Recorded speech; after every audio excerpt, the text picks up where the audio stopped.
Hello students. In the previous class, we have discussed a few problems to find the determinant of the given square matrix using row operations. Now today we shall continue with the same topic. We will work out few more problems on determinants by using row operations. Question number 6. If a 4 by 4 matrix has determinant A is equal to half, then find determinant 2A, determinant of minus A, determinant of A square and determinant of A inverse. It is given that determinant of matrix A is half. Now, determinant of 2A equal to 2 to the power n into determinant A, because we have the property of determinants. By the property of determinants, determinant of k into A equal to k power n into determinant of A, where n is the order of the matrix. But here the order of the matrix is 4. N is equal to 4. So here we write it as k power 4, but k is 2 here. 2 to the power 4 into determinant A, that is 2 to the power 4 is 16 into determinant A is half. 16 into half, that gives 8 value. So determinant of 2A is 8. Next, determinant of minus A. Determinant of minus A is minus 1 power n into determinant A. But since the given matrix is of order 4, n value is 4. So we are getting minus 1 to the power 4 into determinant A, that is 1 by 2. Next, determinant of A square. Determinant of A square. A square is A into A. That is determinant of A into A. But by the property of determinant, determinant of AB is equal to determinant of A into determinant of B. Now, determinant of A into A is determinant A into determinant A. But determinant A is half. So it is half into half equal to 1 by 4. Next, we require determinant of A inverse. Here also by the property of determinants, determinant of A inverse will be 1 by determinant A. That is 1 by half, that is equal to 2.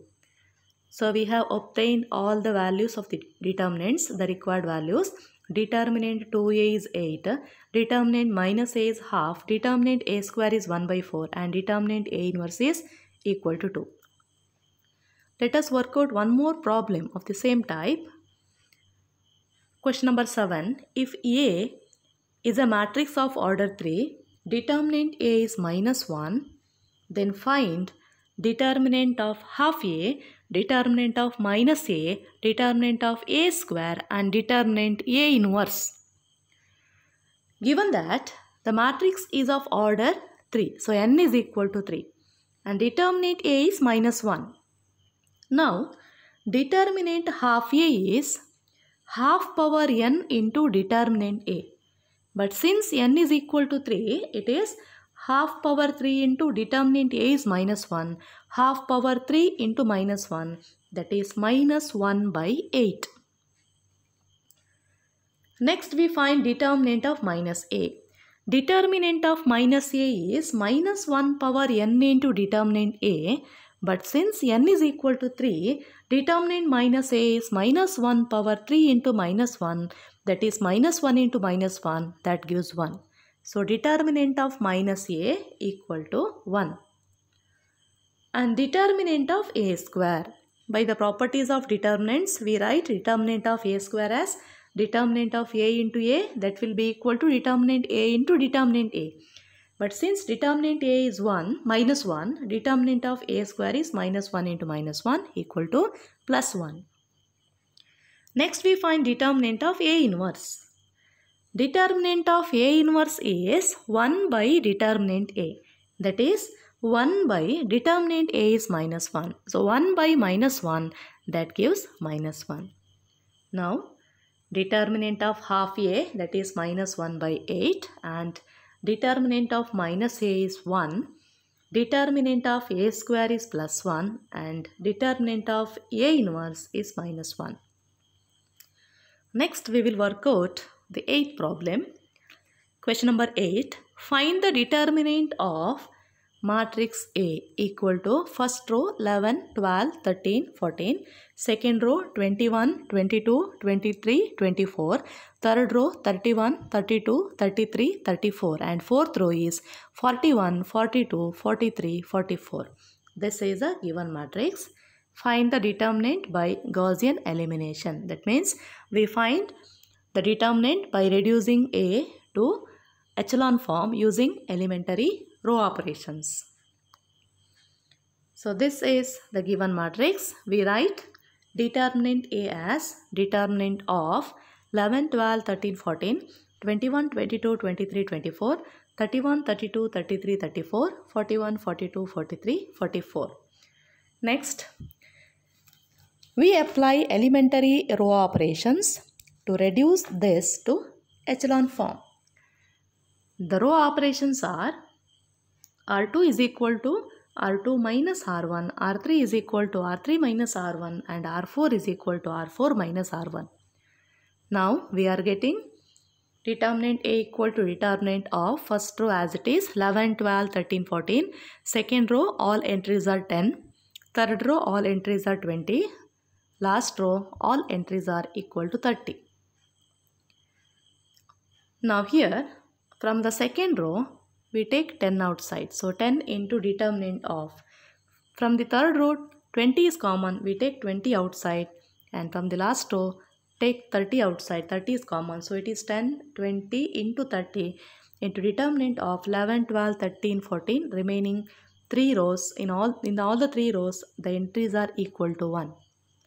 So directly we can write determinant A equal to 0 because we have the property if any 2 rows are identical then the determinant value will be 0.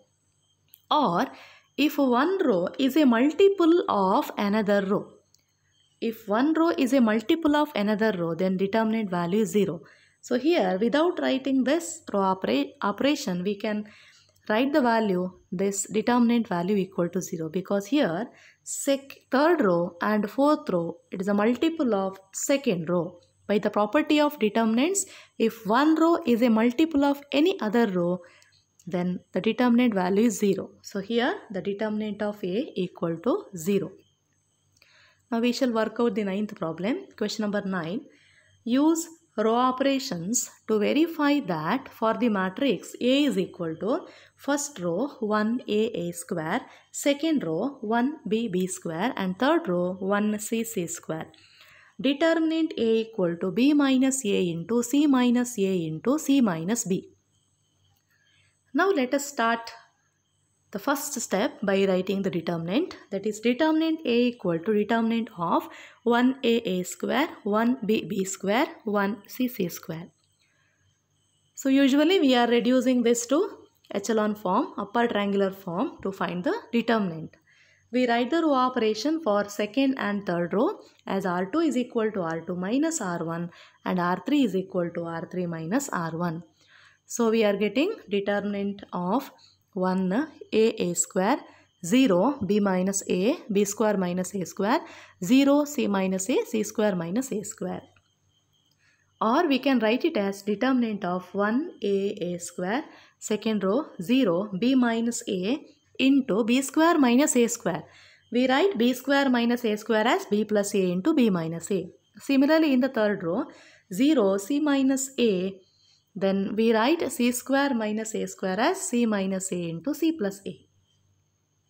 Here from the second and third row we can take common entry outside. From the second row we can take B minus A outside and from the third row C minus A is common. So the determinant is B minus A into C minus A into determinant of first row 1A square, second row 0 1 B plus A and third row 0 1 C plus A. Now here we require row operation to get the echelon form. We write the row operation for the last row. To make this entry 0, the row operation is R3 is equal to R3 minus R2. R3 is equal to R3 minus R2. Now we are getting B minus A into C minus A into determinant of 1A square 0 1 B plus A and the last row is 0 0 C minus A minus B plus A. that is b minus a into c minus a into determinant of 1a square 0 1 b plus a 0 0 c minus b. Now we are getting upper triangular form. So determinant is product of the pivots, that is here we have b minus a into c minus a, and if we multiply the pivots here 1 into c minus b. So we are getting b minus a into c minus a into c minus b. So we have proved that determinant a equal to b minus a into c minus a into c minus b. Now let us discuss the last problem, question number 10. Using row operations, find the determinant of A equal to first row 101, 101, 201, 301, second row 102, 202, 302 and third row 103, 203, 303. First we reduce the matrix to echelon form using elementary row operations. We write determinant A as determinant of the given matrix, that is determinant 101, 201, 301, 102, 202, 303, 103, 203, 303. So here we write row operations for second and third row as R2 is equal to R2 minus R1 and R3 is equal to R3 minus R1. Now we are getting determinant of 101, 201, 301, second row 111, third row 222. Here we can write determinant value equal to 0 because the last row, it is a multiple of second row. So if any row is a multiple of some other row in the determinant, the value will be 0. So in the next step, after writing row operations also, we are getting 0 only. We write the row operation as R2 is equal to R2 minus 2 times R1. So last row, all the entries are zeros. By the property of determinant, if A has a row of zeros, then the determinant A is 0. Here we have a 0 row. So determinant value is 0. So determinant A equal to 0.